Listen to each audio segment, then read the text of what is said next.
He's mad at us and he's typing. He's like, fuck these girls. Fuck these guys. No, What, you I'm don't like our bringing up a picture of Vogues? my car. We're like live Madonnas right here.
Welcome everybody to a new episode of Tactical Advisors. I am your host Frank Paz, joined by the lovely Thea Retro up there.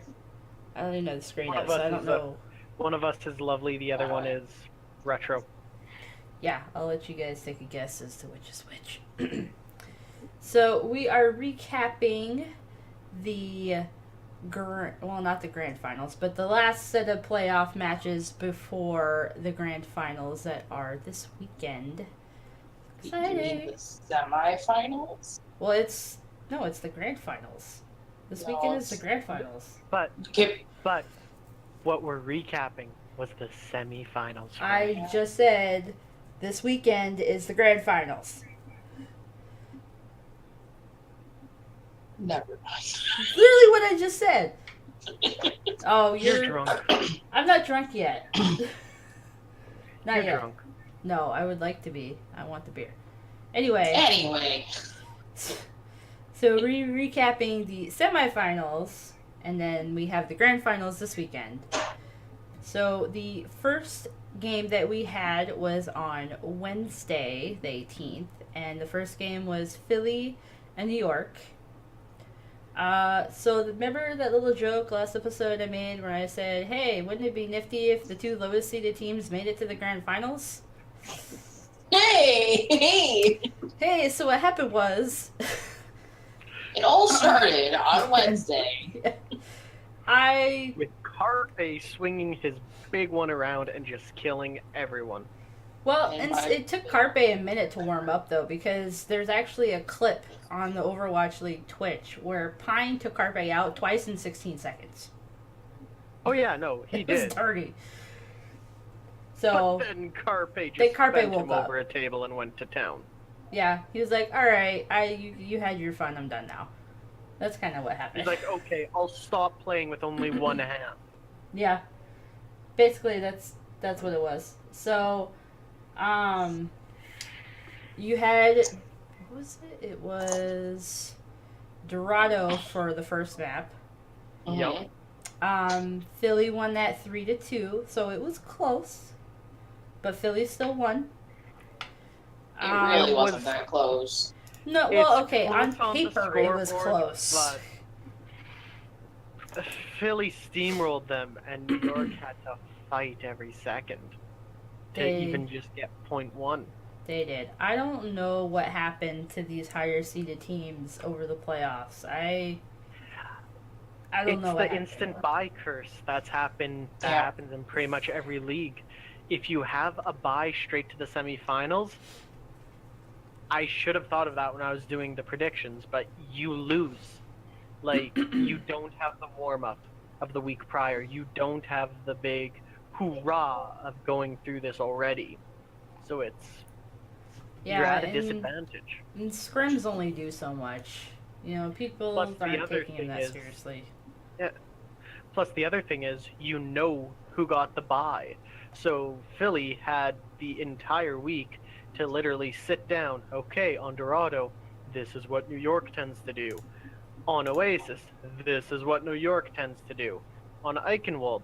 This is what New York tends to do. This is what New York tends to do. This is where Pine goes. Here's where you shoot to kill him. Yeah. Like, I don't know. Like, I understand practicing against New York, but they're number one for a reason. They don't play the same spots over and over and over. They are able to adapt to what they need to do. I think it's just a matter of the downtime. I mean, like you were saying, curse of the bye week. I mean, New York knew they were going to face Philly that whole week, too. They had time to prep. Well, and they should have been prepping no matter, even if they didn't know who it was against. I'm sure they prepped against Boston because they thought for sure that Boston was going to win. Well, I mean, so did we. Yeah. Well, So did everyone. right. If you look at every playoff prediction, no one predicted Philly to even make it past one win. Like, no one even thought Philly would even take a map. Nope. Well, I thought they were going to make it at least a little bit of fun, but... Oh no, everyone thought it was going to be they just sit and spawn with their thumbs up their butt, just like, okay, when is this over? No faith. I had nothing. So, I mean, New York had time to prep, too. I think it's just a matter of... I mean, like you were saying, Frank, scrims are not playing. You're not on that stage. You're not listening to the hype. You're not listening... I don't know. I still can't... Then see now, because... I don't even know who to root for, like, over this weekend either. I'm just giving up making any kind of predictions. London. You only want London because of your big fat mouth. I don't want to die, so London. Richard doesn't want to die. I actually need to rewatch that first episode to see what that bet was. Because I believe it was if they win, I'd do that. But We'll find out. Random seems to think that it's if they made it, I would do that. I don't know. We'll find out, though. Uh-huh. I need to rewatch episode 1. Yeah, you do. I think Philly's too hot. You know what? I have to agree. Like, London played good, but I feel... I don't know. I feel like Philly is playing a lot better. Even though London did really well, I still... I mean, all of the players are just magically awoken. Like, they got frozen in time for 70 years and they're awake now. I mean, Carpe's always been good. EQO has really stepped it up a lot. Like, I barely even knew who this guy was through the stages. And he was crazy on Hanzo in that first game. I mean, his flexibility was kind of known throughout the through the regular season as well, but I think he just got even better with each hero that he played in the postseason. Yeah, I definitely think Hanzo is his best. Like, but you did see him. You saw him on the Hanzo. You saw him on the Pharah. Genji. So far, he's been on 5 heroes: Hanzo, Pharah, Junkrat, Genji, and Diva. Okay, so he From was somebody that didn't even watch the game, she still knows more than us. I watched some of the games. I had a lot going on. I know. Yeah. So. Yeah, as you can tell from her background, she had a lot going on. Just like next time we film, you're going to see from my background, I had a lot going on. Yep. And then I'll be next after that. We're just going to take turns confusing all of you as to where we are. Just going to put like a random background, like a forestry thing, and be like, I'm filming from the Amazon. Are we green streaming now? Can I stream from outer space? Oh, yeah, you can. Yes. Can we get Frag an orange jumpsuit and put some bars in front of her and make it look like she's in jail? This ain't Orange is the New Black retro. I don't think so.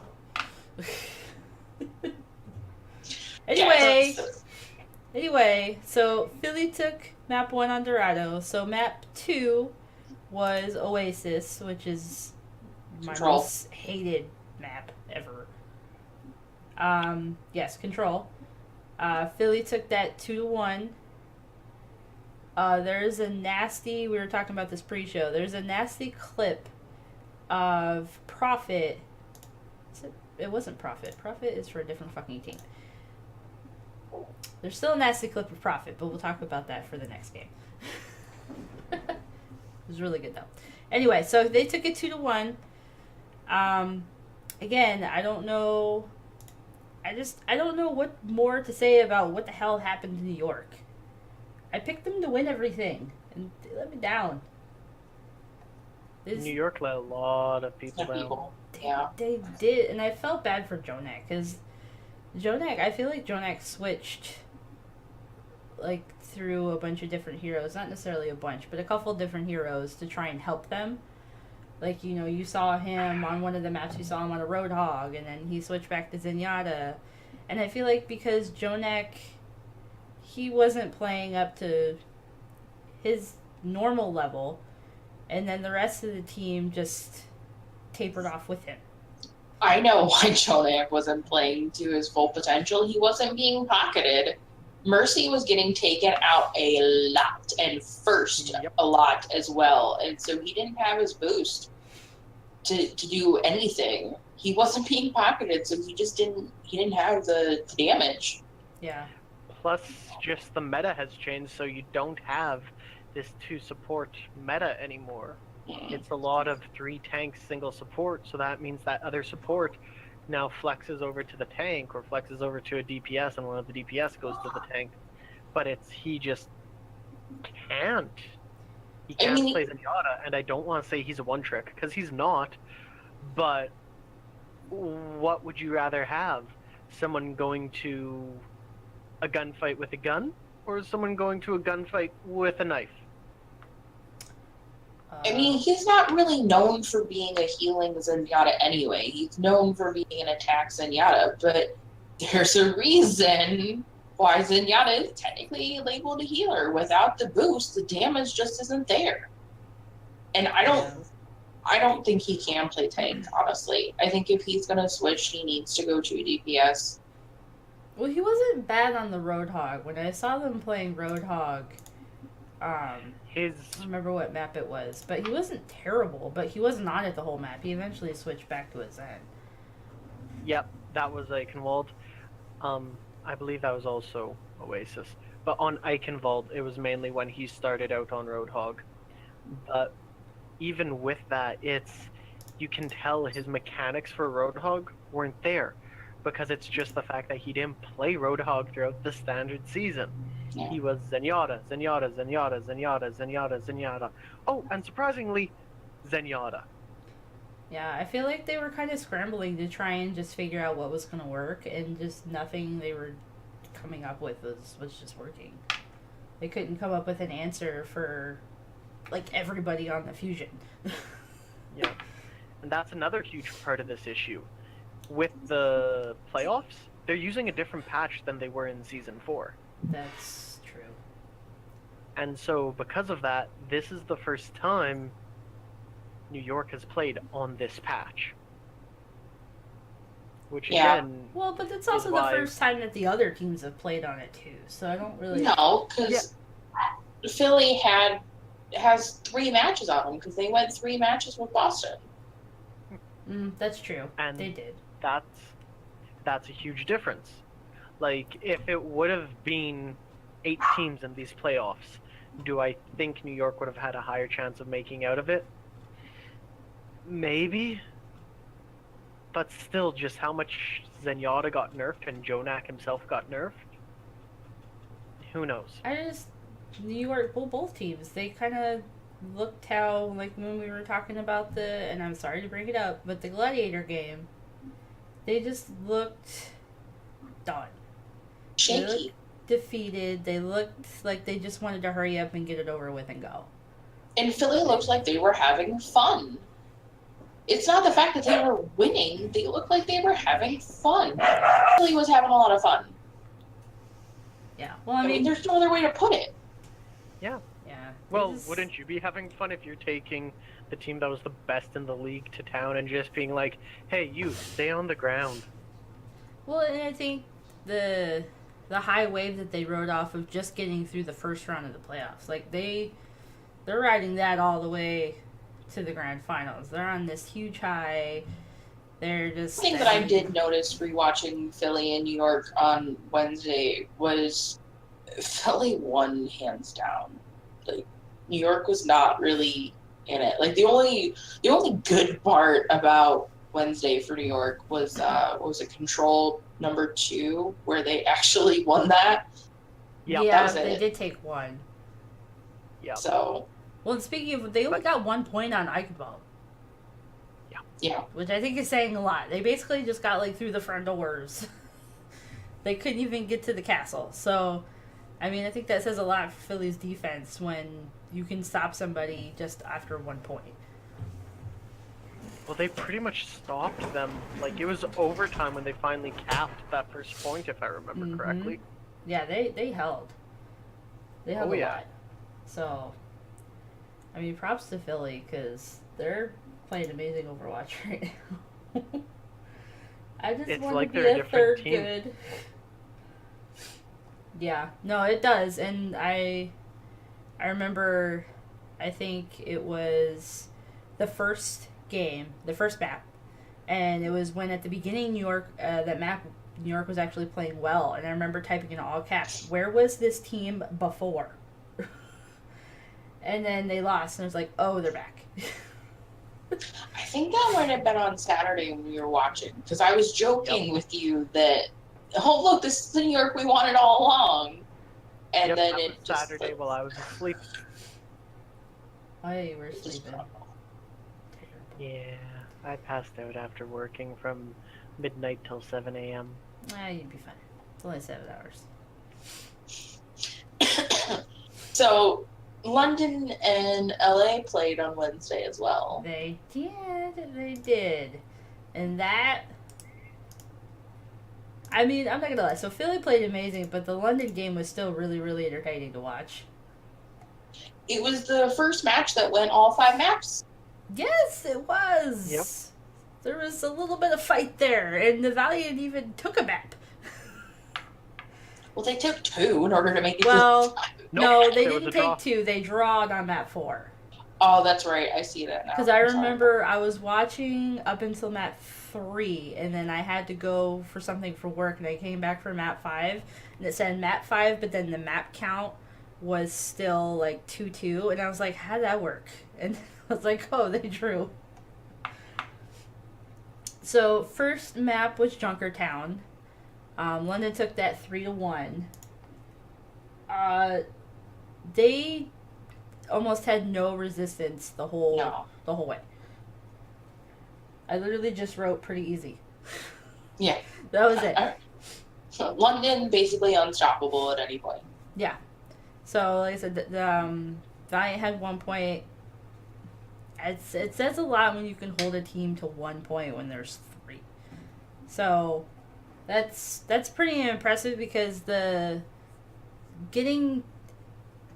you should just be able to get past the first point. Especially I feel like when the defending team dies and you have so far to travel, that should really help you push that payload. So if you can't even get to the second point, that's saying a lot about how much you're dying, not being able to get those kills. The only team that has ever done worse on Junkertown would be, I think it was the Dallas Fuel. Didn't even cap the first point.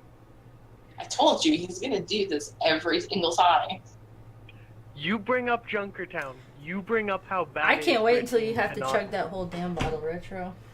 Oh, I'm gonna die, and you're gonna be loving it. So, one of the points that I had for Junkertown was that Prophet and Birdring flanked completely behind the LA Valiant during their defense and, like, took out the whole team by themselves. And that's what stopped their push to the second point. They were dirty. It was a beautiful dirty, though, but they were dirty. I was like, because, like, when you're rewatching the map, LA is still, like, pushing forward, but they're never turning around. They never realized that they had completely gotten flanked. And they're just dying. I kind of wish I was on, like, a listen-in on the London side when they did that. Because it had to have been really loud and excitement. And the Valiant just went, who's back here? What happened? Where did that shot come from? I'm gonna watch this kill cam for a change because I need to know where this came from. Yeah, oh wait, you're all dead. Just kidding. Be like, let's go. Oh, everybody dead. Okay, got it. Yeah. So my note was just pretty easy. It was just easy. London had no resistance, taking the whole payload. Every single time the Valiant tried to do a resistant, they just instantly just got wiped out. And my notes, because I wasn't able to watch it live, were, oh right, I forgot to save, and then my computer reset. Those are professional notes, guys. Just so yep. you know. We're professionals here. That's right. So map 2 was Lajing Tower. Lajing Tower was better for the Valiant. They actually did take a control point. There was kind of an intense moment where it was 99% to 99%, and it was like, all right, who's going to take it? And then Agility's just had like a moment where he was with Farah and he ulted.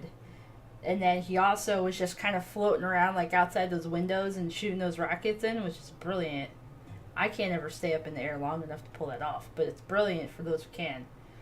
So they ended up taking that point. It was point 2 is what it was. Yeah. So I got excited because I was like, okay, they took a point, they get a little bit of their confidence back, we're good. And what happened on point 3? They lost the next point and then went down 2 maps to nothing. They lost point 3 in dominant fashion. Yeah. London was like, you had your point, you had your 5 minutes, that's it. We're done now. Yeah. I got my hopes up too because I was really, I'm so happy that it went to 5 maps because I really just wanted to not see sweeps. So I was happy for Philly, but it was 3-0. So I really wanted to see it closer than that. So I'm happy that the Valiant at least put up a bigger effort. But they still let me down. So let's see. The next map was King's Row, which the Valiant won. They did a full hold. They did. I was impressed. I know, I was too. I was like, wow, impressed. they are actually a team. I know, right? Yep. Hasn't that only happened once before, if I remember correctly, in the league? A full hold? King's Row actually gets held more often than that. Maybe not a full hold, but not like a full point taken, like maybe only a tick or 2. Just because of how cramped those entry points are. I was waiting to hear a comment on full holds, just saying. I mean, I don't know the actual stats for it. I didn't honestly think about looking them up, but I know that it has happened before where only like 2 checks were taken. And yeah. So that was impressive. So they had a little bit of life for a minute. Like I said, holding them, especially on King's Row, holding them on King's Row is not easy. So that was good. So bravo to the Valiant for that. Then after that, London realized, oh right, we have our controls inversed. Yeah. Let's plug our stuff back in. But they did draw on Hanamura, so the Valiant still were putting up a fight. So I don't know. I remember making this comment to Thea, I think, while we were watching the game, was like the Valiant's faces looked exactly like the Gladiators' faces towards the end of this. Yeah. There was no talking, there was no smile, there was no communication. It was just dead face silent. Like, why does it seems like frustration is taking over? Yeah, I get it, and we also have to remember these guys are still young, and this is the first year technically of Overwatch League, so there's still a lot of growing room for these guys. They're not used to playing on big huge stages like this, so there's a lot of growing pains in there for them. So I get it. So I expect to see it become better as the seasons go on. So it's to be expected, but you really have to work, because the second that your mood starts crashing and you start to feel defeated, it goes into your gameplay, and it doesn't matter if you're on a hero that you play 100% of the time. You're gonna play awful if your mindset and your attitude about your gameplay is bad. Yeah, so. It's the exact same thing with everything all of us do in life. Like, the second you start getting down, that's when depression hits. Yep. And then that's a slippery slope. We all know that. Oh, yeah. They did a nice fluff piece on Pine, though. Did anybody catch that? Nope. I didn't. At the beginning of, before the game started on Wednesday, they did a fluff piece about Pine and how he was missing from stage 2 because he was battling depression so hard, and the only match that they lost is one that he subbed in for, and he went through it again. Like, it hit him really hard, them losing the stage 1 finals. Which, I mean, I'm like, a little like, really? Like, that set you over the edge? You can't be happy that you made it to the finals. You have to get upset that you lost. Like, well, and I think it goes back to they're young, and then I think he puts a lot of pressure on himself. I mean, when we were talking about New York winning, what did we say? Whose shoulders did it fall on, did we think, for New York to win? It's fine. So it's not like he wasn't, I'm sure he was reading that stuff and all that, so I'm sure he put pressure on himself, and I think that's part of it. But the other thing that you have to remember is, what is his nationality? Korean. What is something that the Koreans push a lot? You gotta tell me out with that one. Strive for excellence no matter what you do. So there is a lot of just that put on them. Like, if you look at every other esport, all the Korean players, like in StarCraft, foreigners were everyone outside of Korea. Even though it was events always held in North America. North America was considered the foreigners. Koreans were the local people. And a huge part of that is just the culture there is, if you're going to do something, you better be the best, or why are you doing it? So there's that mentality put on him from a young age. So I do understand why that depression hit him. That's a culture thing. Simple as that. Plus, you never know, like we always say this, you never know what somebody's dealing with outside of, you know, what they're doing. He could have had something else going on that was also weighing him down, and this just made it even worse. Like, you just don't know. So I get it, and everybody deals with things differently. So I'm not gonna, you know, take at him at all for being depressed. I mean, if I were on a big stage or something and I feel like it was, you know, my gameplay was part of why we lost, I would be depressed too. So, I mean, I don't fault him for that. I get it. And just hopefully as the seasons go on and he gets a little older and everything, you know, that kind of, he just matures up a little bit, basically. But I feel like that's that way for all the players. So. Yep. So anyway, the last match was Dorado. So Dorado was a really, really fun match to watch. I almost thought the Valiant was going to pull this out. There was an ult that Spacehead did that actually had taken out both supports and a mech. And when I saw that, I was like, okay, this is their time to go. This is their time to go. And then somehow London hung on by the skin of their teeth. But Gesture was playing out of his mind on that map as Winston. And I can't play Winston for crap, so I give props to him. But he was amazing. Like, he was not afraid. He was pushing every Valiant player. He would go kill one, boom, he would go and jetpack to another player. Like, he was in their face the whole time. And it was really, really fun. That's the thing with, if you just watch these playoffs, all the Winston play None of it has been the standard, okay, let's go try and get, tickle damage here, tickle damage there, like it was throughout the regular season. It's, no, screw this. I'm a big monkey, huge hitbox. I can do damage. Let's get right in their face. And it's paying off. I mean, that's the way London played through the regular season, though, too. They're very aggressive, and Jester is normally the one making the push. Most of his outstanding plays are on Winston. Not saying that he can't play other tanks, but most of his outstanding stuff is on Winston.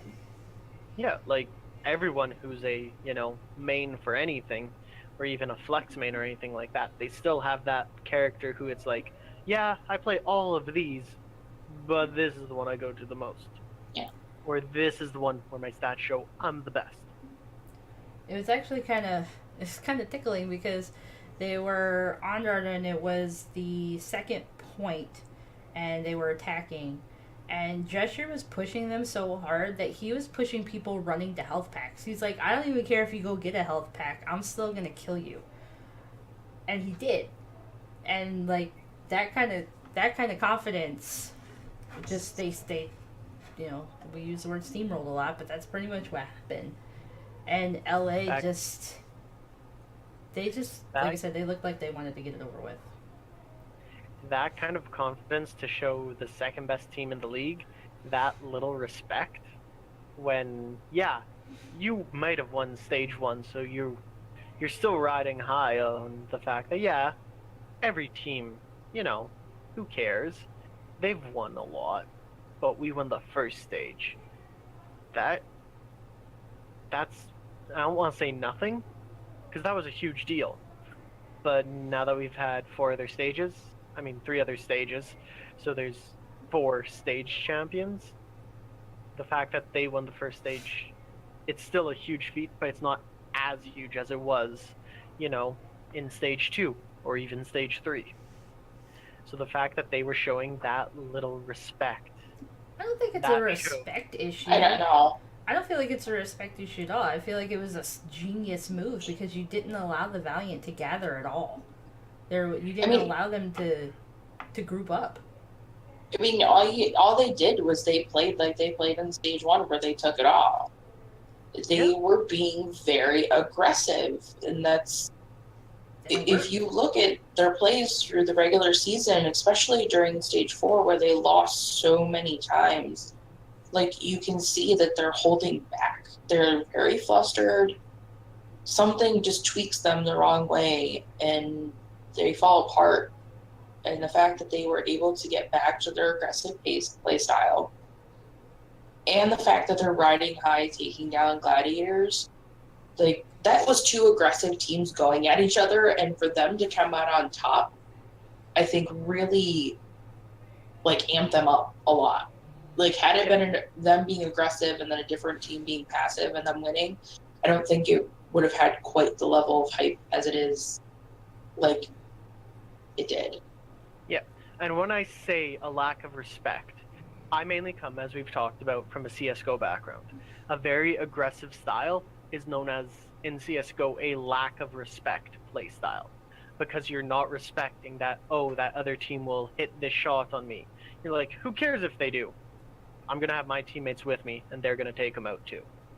But in Overwatch, we don't look at it like that. How many times do you see people spawn camping? Professional teams have done it. Yeah, I mean, they did it. They even did it on the Outlaws. I think they did it to Jake. There was a Zenyatta and somebody else from I don't even remember what team it was now, but Jake came out of the spawn and they were right there and killed him right out of spawn and then went back. Yep. If you can't play as a team, if you're going to trickle out one at a time, I'll take you out one at a time. Until you learn, that's what I'm going to do. I almost feel like if London would have held back and not been so aggressive, we would be having a different conversation about this map right now. I agree. I completely agree. Had they lost that waiver, I think Valiant could have taken this easily. And the thing is that the Valiant couldn't figure out how to adapt. I don't think they were ready or even thinking that London was going to be that aggressive. Like London, like you said, they're known for their aggressive play style, but I don't think the Valiant realized that they were going to be all up in their face and not allow them to breathe. And they couldn't come up with an answer for it. So I think it was genius. I mean, if it wasn't going to work and they were dying, then London would have backed off. But the fact is what they were doing was working. So why would you stop doing that if it's going to get you the win? I agree. You know? So, what is it? Friday was the next games? Yes. Friday was. So we had... Friday was the Spitfire and LA game. Which I'm a little quizzed about why that was the first game on a Friday instead of the Fusion game. But I feel like they went backwards with that. But what do I know? No. They just stayed in order. I mean, it was a little weird that Philly played first on Wednesday. But the Friday-Saturday match was the same as the quarterfinals. The higher seed got to go last. Yes. That's where I was looking for, sorry. Okay. So Wednesday was definitely flip-flopped and weird because I think I was questioning even in chat. I'm like, wait, why is New York playing? What happened to Valiant? But oh, they lost even before. They just, walked out. We quit. We're done. So, Yeah. all right, so Friday. So Friday, the first map was Dorado. London did take that 3-2. Yep. Kind of the same thing. Their Valiant had moments where I thought maybe they were gonna take it, and they just couldn't lay the hammer down, so to speak, and close that final point. I mean, don't get me wrong, that final point is really hard to get. It is. I feel like that one and like Eichenwald those are really hard last points. So yep. they put up a good fight, I feel like. But you could still kind of tell that the lingering from the match before was still there. Because the spark wasn't there. They didn't be like, okay, we lost this, let's put it behind us, regroup. I feel like they were still holding the burden from the last match. So I think that's something to do with it. But it was a good, like I said, all these games are hella fun to watch. So it's not like they put on a crappy show for people at least, even though they did unfortunately not win. Yep. So if I remember correctly, at the end of game 1, I think it was the first half, I think LA only had something like 8 kills or something like that. Yeah. At the end of that first half. There's been really big, like, kill differentials between these teams. Like, really big. I think I want to say it was like 31-8 or something like that. It was a big number. Yeah, like, it was ridiculous. Yeah. I think that was at the end of the first half Mm-hmm. of Dorado. I do think that, it was at the end of the first half, because then for LA to push it, because if I remember correctly, they made it to the ramp for point 3. Yes. So the ramp to just before they were going to cap it. They then started steamrolling and actually getting kills. And they had a huge time bank, but then London just held them forever. Yep. They were being annoying and just kind of like lingering around the payload until people were able to spawn out when they were dying. So, like I said, it's a really hard point to get. So, props to London for being able to hold that, especially towards the end, because like you said, LA was finally starting to get kills. But they couldn't close it. Yep. So, map 2 was Oasis. Poor Valiant couldn't. It wasn't even close, was it? No, it's when Berggren can hop on a Reaper and completely dominate. And they also did, as Retro, you were talking about the metas. Valiant were only using one healer for that map, by the way. I believe they were only using one. Which, when you're only going to use one healer, guess what's going to happen? The other team is going to focus on your one healer first, and then knock all the rest of you out. Yep. Yeah, that was the point I was going to make at the end, is that supports were taken down first and often. Doesn't matter who it was that was playing, even the teams that lost. Who is Valiant's healer? I have it written down. It was... Let me see. Oh no, I was thinking New York's healer. New York's healer. You were thinking about Kellex. No, Neptuno was healing. Neptuno. Oh no, and when you said New York. Oh, yeah, Kellex is Boston. Because remember, I said he was the MVP for Philly. There's too many blue in this league. There is. There's so much blue. Who let them pick colors? God. Blizzard, whose their favorite color is blue. Yeah, that's true. So Valiant's healer, and that was actually it was Custa. Okay, that's right. Custa was on the Mercy. Yeah, and they were getting taken out so fast. Yeah. And this is... His head was constantly in crosshairs. Yeah. And you even saw, I hope I'm pronouncing his name right, but Karev or Kareev. Kareev. Yeah. He's normally, I want to say the second support. Yeah, he's normally a healer. He was playing a Tracer. Mm-hmm. You even saw Fury playing Soldier a little bit. Like what? Yeah, and that's how you could tell that they were getting desperate. When you see your tank switching to a DPS, they were literally just trying to, okay, what can we screw up in the meta here to try and completely throw them off? And it wasn't working. And there was the moment that I mentioned. What was that? No, you go, Frag. The moment in, I want to say it was the second point, where in Oasis you have that little jump pad doohickey thing, and Prophet jumped up there, shot Agilities a little bit, went back down, popped back up, and then used 2 speed bursts to fly across the air and killed Agilities in the air. Who does that? Was playing Pharah, by the way. Yes, was playing Pharah. Who does that? Prophet does. That's who. Apparently Prophet does. Yeah. Prophet does. And I saw the clip and I was like, I've never seen that before. That was ballsy. Because he could have got a rocket to the face. High reward. Exactly. High risk, high reward. It worked out. That's what I was going to bring up with that soldier. That soldier could have very easily been a high risk, high reward pick. Because it at least has some healing potential to help with that. Which, only having one medic, you're going to be very lacking there.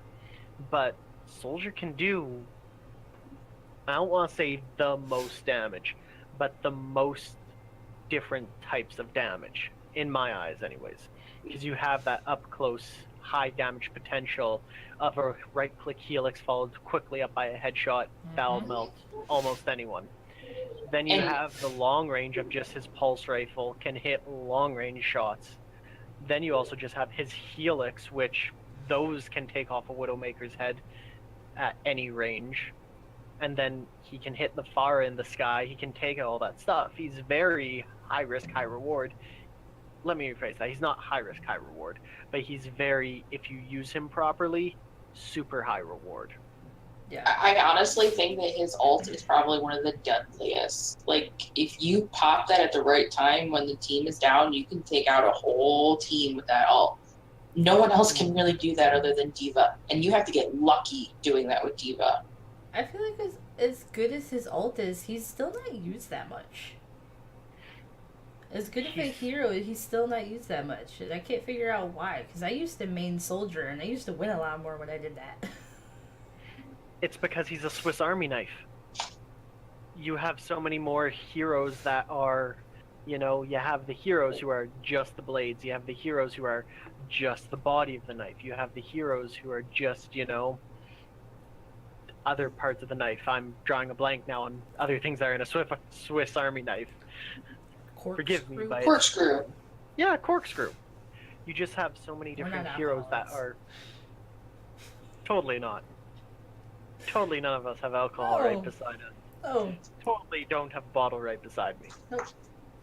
But he's just that Swiss Army knife. He can do, I don't want to say every role, because he can't really tank, but he can DPS and support heal, very well. And because of that, but that's how he was designed, to be that Swiss Army knife character.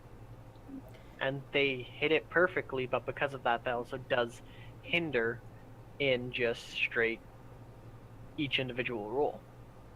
I think a lot of teams don't use Soldier very often because he's seen as the iconic rookie hero. Like, he's the hero that all the newbies play, and they're good with him, and then they go to be something else, and they're terrible.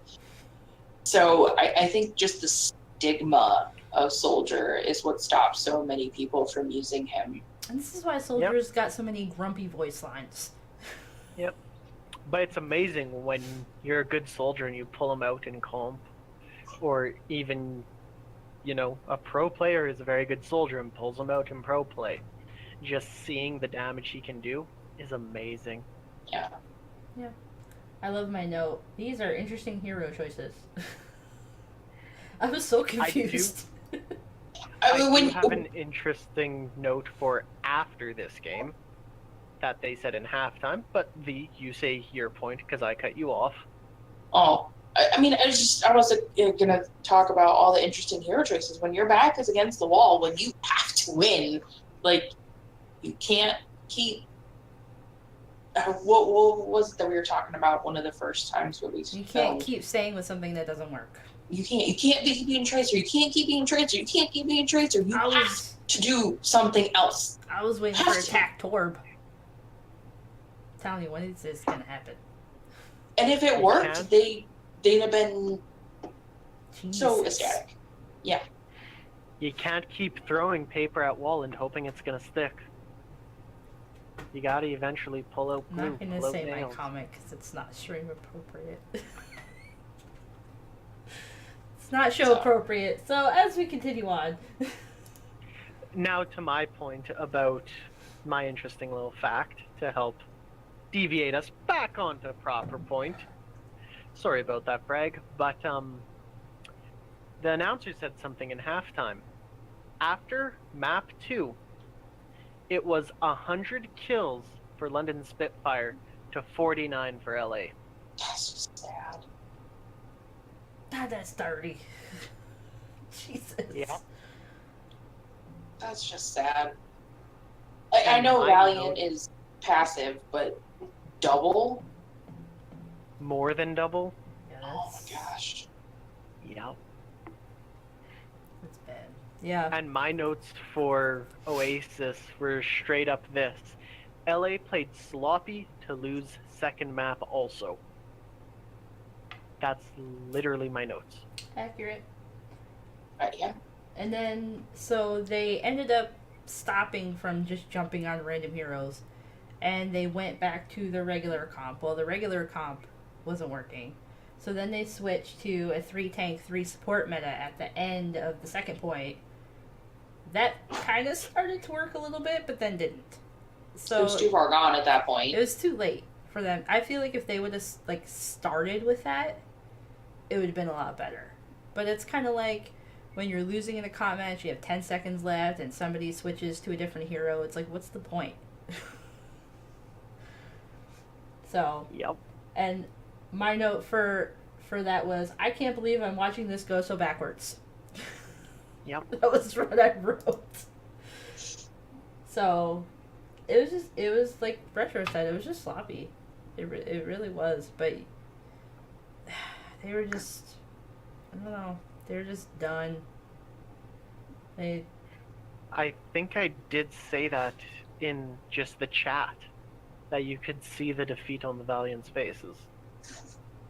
Yeah, you could. It was that poor LA. They can only take so much heartbreak. Yep. They can only take so much, guys. You need to start winning so they could be happy.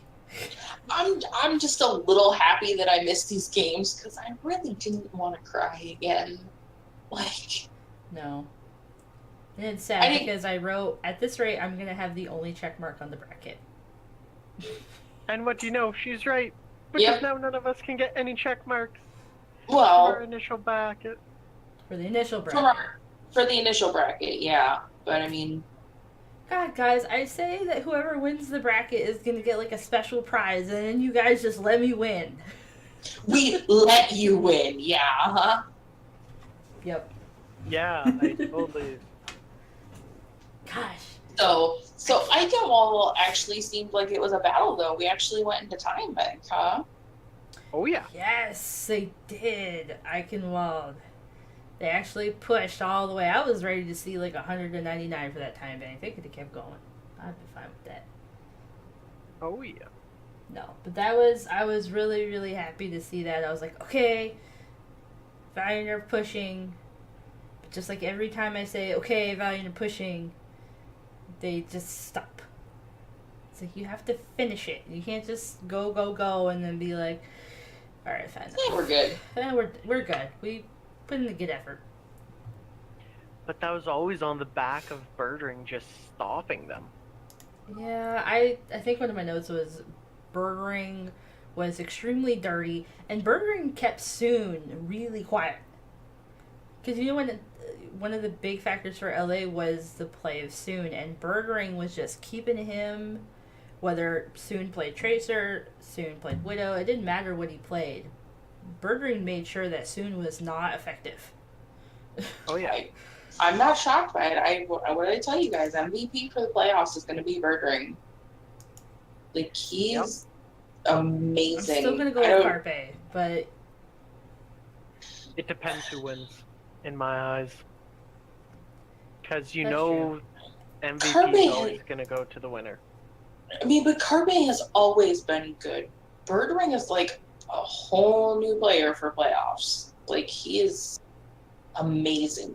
Well, the shot that he is pulling off. Yeah, he stepped it up. I mean, he wasn't terrible, like, during, like, stage play or anything, but he definitely has taken it to a new notch. I will agree with you on that. Yes. So. But London ended up taking it. And he saw speed. Yeah. Mm-hmm. Another LA team bites the dust. Yep. So much for this Battle of LA thing. That would have been so cool. It would have. But a huge thing with London actually winning that point was Birdring again. But at the end, the last push that LA was doing, Birdring pulled out, he was on Genji at that point in time, and he used his ult, and if I remember correctly, he took out both supports and a tank with it. And that's what stopped it. My note is just London won the match 3-0 with an amazing Dragon Strike from Birdring. Oh, those Dragon Strikes were crazy. They were whipping them out like every 10 seconds. I was like, how are you guys getting them so quickly? Yeah. And yes, I know Genji doesn't have Dragon Strike, but I think I put down the wrong ult. They're whipping out ults like no tomorrow. Yeah. Both the dragons were just doing damage. Yeah. Yep. I did put as one of my notes that, so it was, the crowd, I will say, for the LA game was really, really, they were really trying to hold Valiant up. Like, yeah. They were pumped. Like, you had one girl that was, like, yelling at the camera. Like, she was in it. And then one of my notes was, I was getting chills because the crowd was cheering Wings Up. You could hear it. And I was, like, getting goosebumps. I was like, oh, my God. Wings out. Wings out. Is it Wings Out?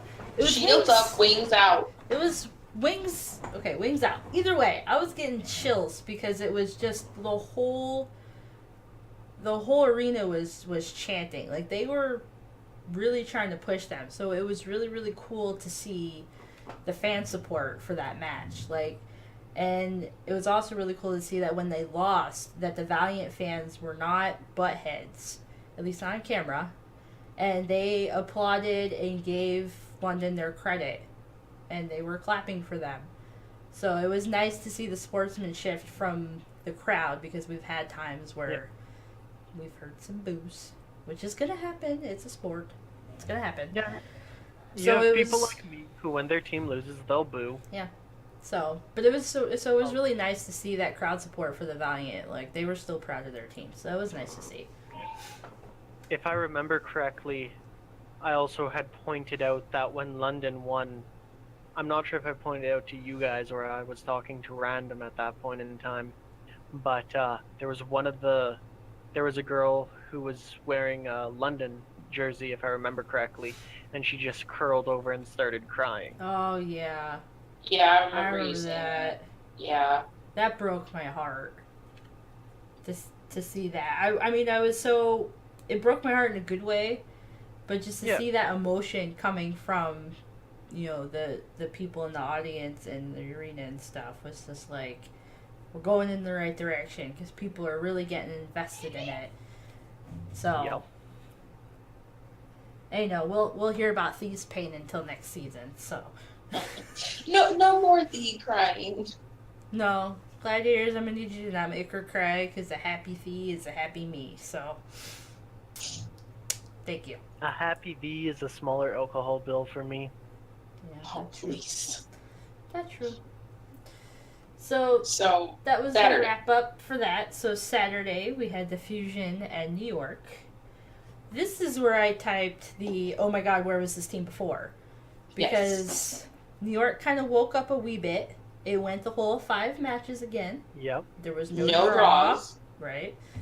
So Junkertown, Philly did take that, but it was close. It was close, but I think it was the first point I wrote, oh my god, they spanked them so fast the first point for New York. Wasn't there a lot of time left for whoever won each map? Like the time bank was ridiculously high for I think it was map, regardless of who won. I want to say it was like 5.5 minutes. I think it was high. No, you're right. It was high. I think they were talking, I don't know if it was this map they were talking about, that was like one of the highest time banks left over from that map. But there was there was a lot of time left for the teams, so very well could have been, because I know Junkertown was a map where you just had teams brawling out, and if they were capping with time banks, it was not long left. So, London had 2.5 minutes. Or no, yeah. Fusion. Fusion had 2.5 minutes, and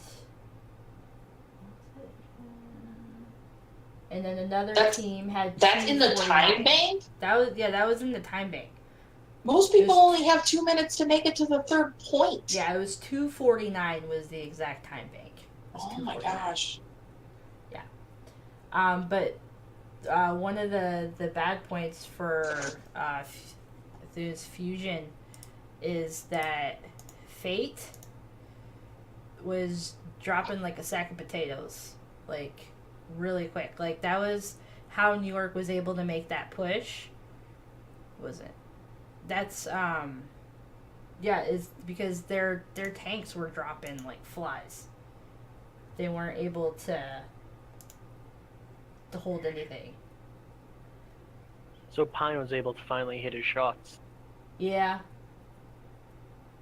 He played really well. I mean, I think they subbed him out for map 3. I think, and I think I remember being confused why they were subbing him out, because they were actually playing well. And I was like, so if you're going to play well with him in there, why would you sub him out? Yeah, it was map 3. And I was like, so if you guys are actually doing well, why would you switch it up? That always confuses me. When you're playing well, you switch it up, and when you're playing bad, you stick to it. And it makes me so confusing. So... But they did take it 3-2. The second map, New York actually won. Yay for New York. That was on Lajing Tawa. Yep. They took 2 and 3 point, right? Philly took the first one, and then New York took the next 2. Mm-hmm. Yeah. Yep. So they won 2-1. So I was happy. I was like, all right, we're gonna have a match. New York's waking up. But we did have a match. We totally did. We did. Let me see.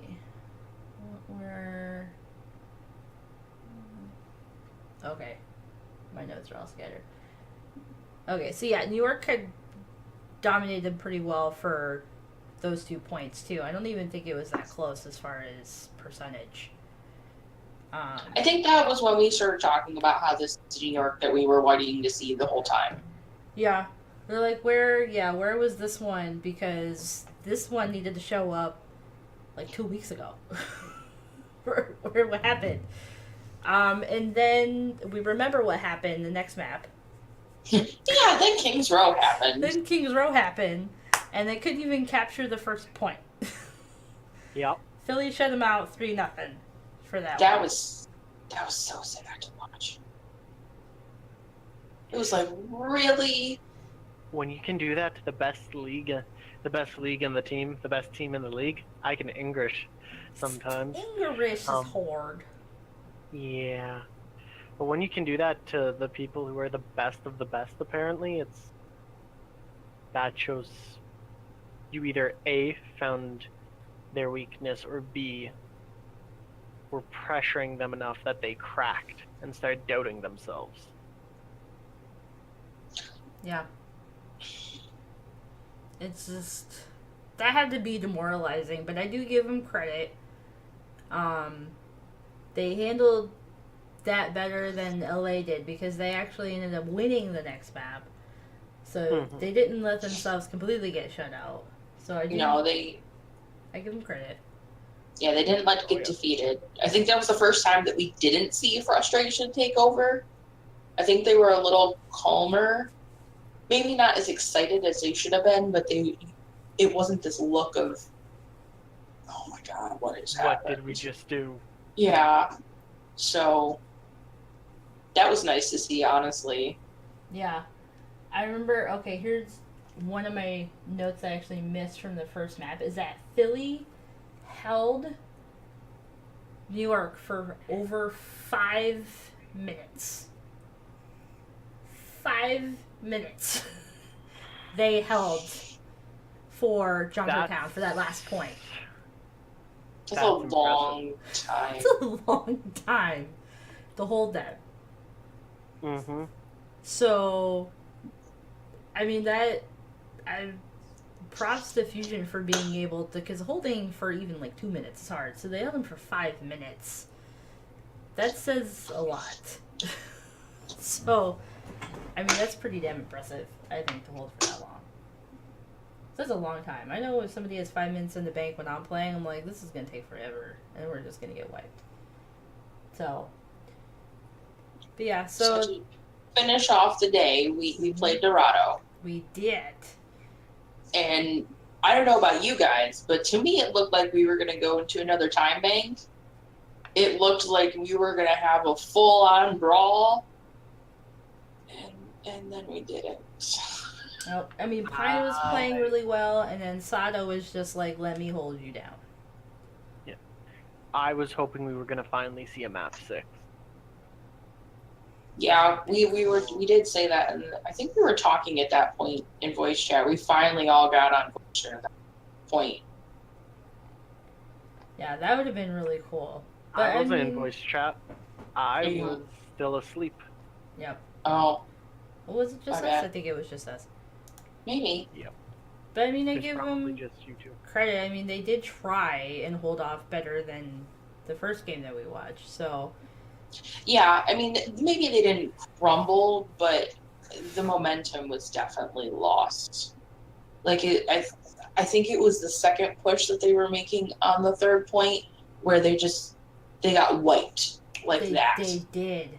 And then after that, it seemed like they couldn't put anything together. Well, what doesn't help that, you get to that point of desperation where you start doing things like trickle in, and then that's how you get completely wiped, because they were all pushing, and then I remember seeing New York getting all wiped out, and then you see just 1 or 2 at a time trying to come in and just trying to do something to push it, and I mean, I don't think Fusion died that whole little time slot that they were trying to push that final point.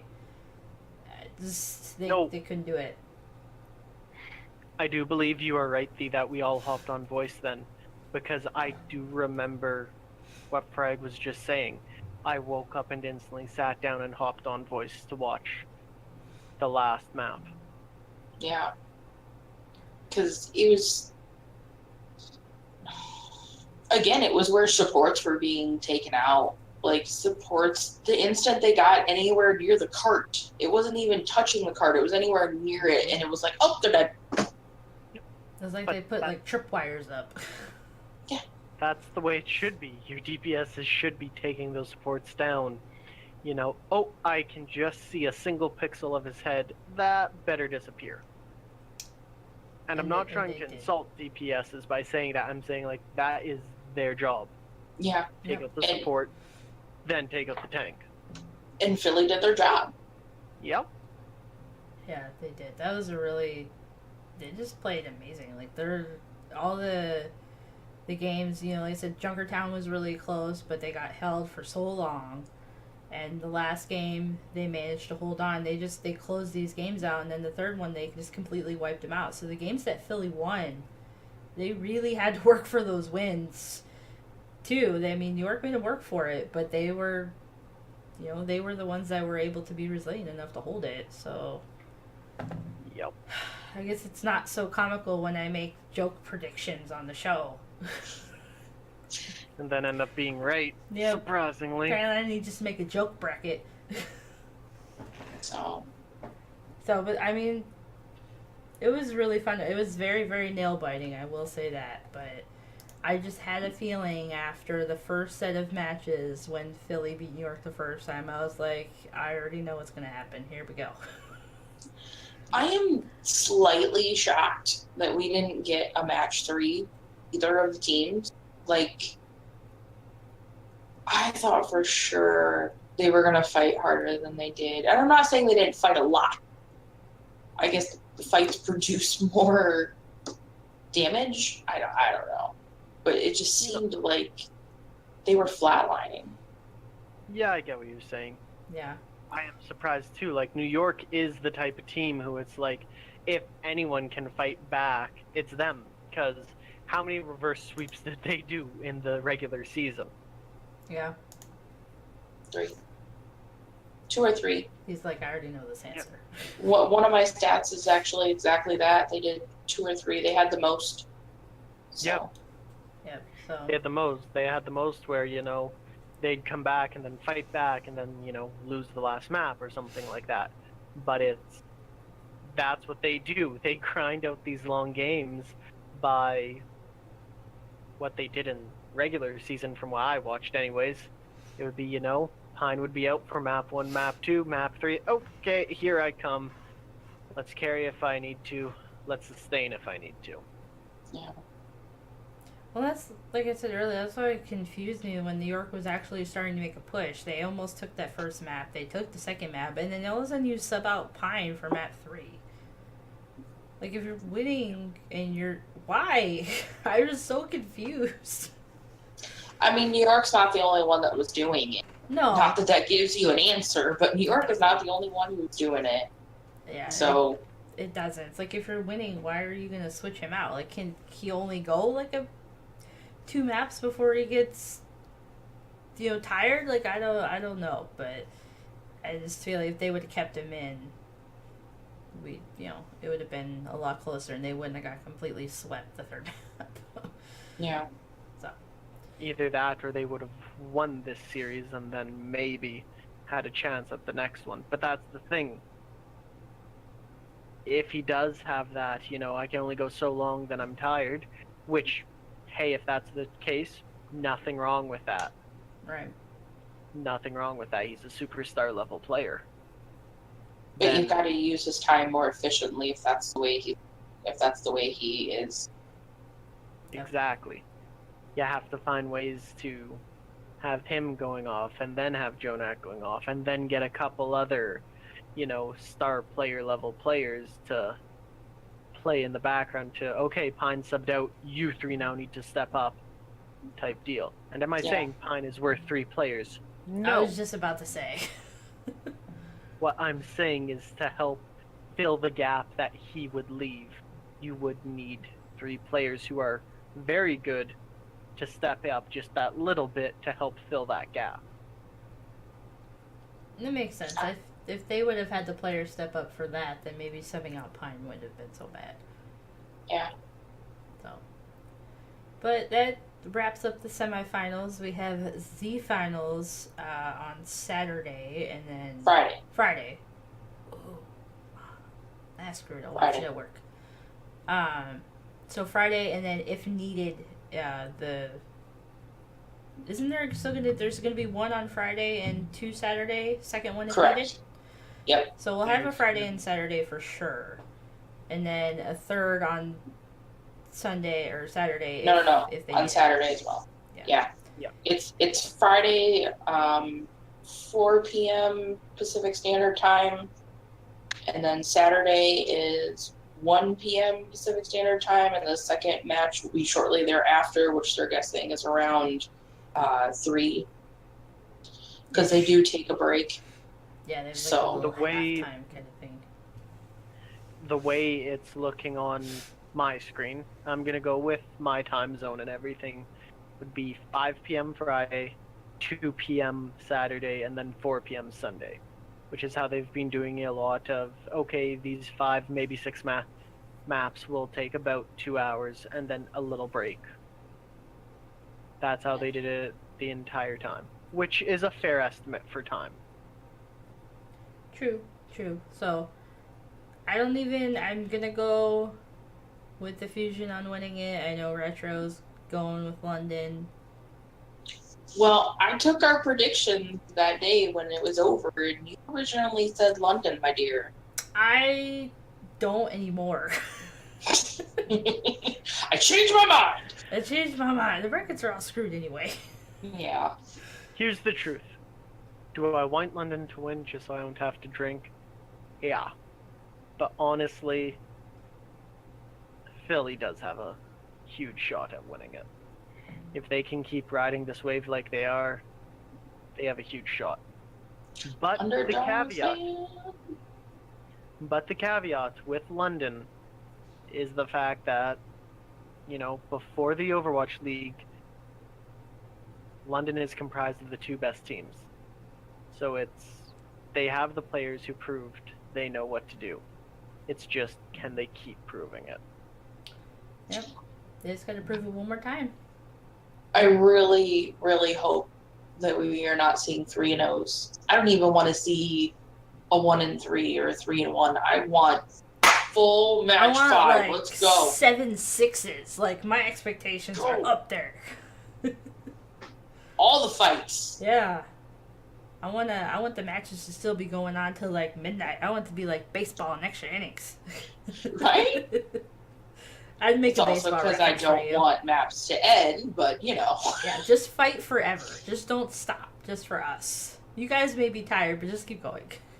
Bring in other teams, Bring in the contenders. Give They're playing everybody right a now. chance. Yeah.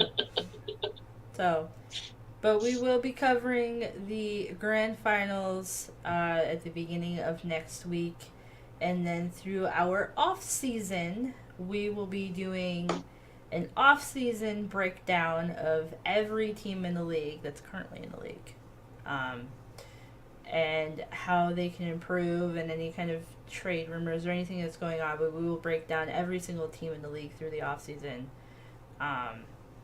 so I can still learn everybody's names. Some of the teams will be easier to break down than others, and that's not supposed to be an insult against some of the teams. It's just supposed to be, some of these teams, to break them down to be like, okay, what can they do to improve, is just going to be hard to find. Because some of these teams are at their max capacity.